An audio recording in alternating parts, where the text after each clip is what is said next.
Hi, welcome to the Pursuit of Truth. So, those videos that I put about the lightning, they're starting to generate. There's paper falling down. Generating some interest to the site, which is good. When there was about 1,000, I put on the end the Pursuit of Truth playlist, and now I've changed it to the last video because I thought it was a bit more generic.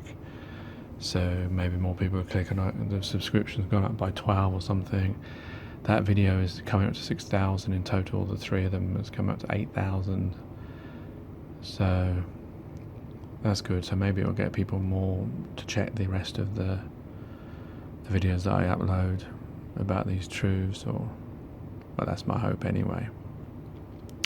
So there's another storm predicted today, so if I can get some footage of that, what I need to do is be able to talk about these things whilst the lightning's going on, but I don't know how feasible that would be. Then so they'll be forced to listen to these things while they're watching. Well, they'll probably just turn the sound down, won't they? So I've been listening to the videos recently on YouTube. Sheeps and Neeps did one. I don't know if it was this morning or last night.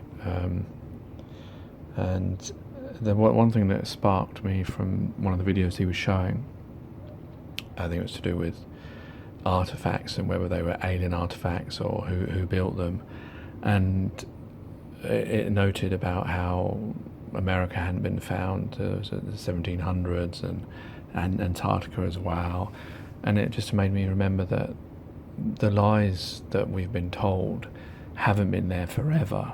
I mean, we don't know like how far history goes back, how much we can trust of it.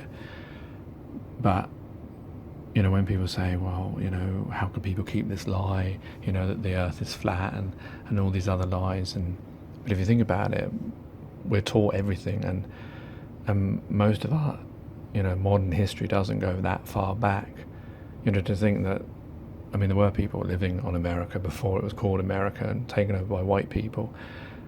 But if you think about the modern idea of America, that it's only been there for 300 plus years. But see the influence that it has, though. But it just goes to show that, you know, history, you know, how important a part it plays in our lives, and how we think of things as finite, as we think of things as like forever being that way, but they haven't been. They've been evolving and changing. I'm not supporting Darwin there. And the other thing was another video was Steve McRae's video, which was an interesting one, and it was about the birth certificate issue. I would check his video out because he goes into it more in depth. But it was a Sky News article, a father refuses to register son's birth, loses high court battle. It was a really interesting story where he didn't want to register his son because of, well, for obvious reasons. Anyone who listens to these channels or truther channels will know the reasons why for that. But they forced him to in the end. But it's interesting how they you know, he didn't want him to be part of, you know, the sovereignty. You know, that's what one of the reasons they quote down here. I don't know if it's got it. He said the baby's mother was not prepared to register the birth herself, and not opposed to someone else registering it. What does it say about him? Mr. Justice said the couple's decision not to register the birth stemmed from the father's unusual and somewhat eccentric beliefs about the concept of personal sovereignty. So he was worried about, you know, being part, you know, once you sign a contract, that birth certificate is a contract and all that kind of stuff. And so to dispel that, what they did is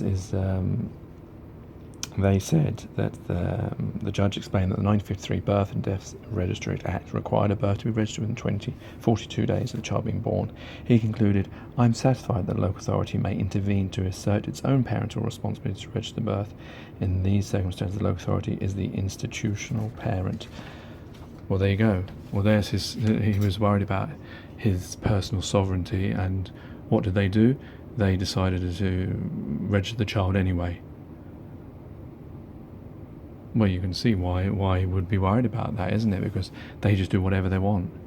I'm just wondering, what do they do with the tribes around the world? Are they forced to, or do they get people going around, you know, some charities documenting them as well? Or maybe they don't worry about them because they don't they're not required to work, because once you have a birth certificate, then there's all these, all the laws of the land that you have to then obey and live by, and therefore are subject to like if you're in the UK, to the Queen, so it is an issue of sovereignty, of giving yourself away, of this name fraud and slave labour that you've become, a monetary amount. But it just goes to show how you have no control over your own flesh and blood, of your own children. You are not free. And the other thing I was thinking about is about the moon, how, this is to do with flat Earth, and how the moon is always the same face you see. If it would be so easy for people. I mean, I know it doesn't make any difference to the shape of the Earth, but when you look at the moon, it doesn't have that globe look to it. It just looks flat. It's convenient for them that, they come up with this visual excuse. How you don't see the spin because it's going, I'm not you can research if you want. I can't remember the exact terminology, so I don't want to misinterpret it, but they've come up with some gobbledygook science to explain why you don't see, well, apparently it is spinning, but you don't see it, so you always see the one side. But that's very convenient, isn't it? But of course that lays to maybe more of the idea of it being the flat Earth is the moon is flat as well. Because if you could see another planet spinning away round, then you may sort of have some credence to the idea that the Earth's a globe. Not that that makes any difference, because like we've all heard the Dow and a few others when they talk about the idea of the snooker table, and just because the ball's are round doesn't mean the table is round. So yeah, I understand that. But it's just convenient that there's some reason why we can never see that spin, and we only ever see one side of the moon. Anyway, that's enough eclectic ramblings from me. Take care, take it easy, God bless, and peace.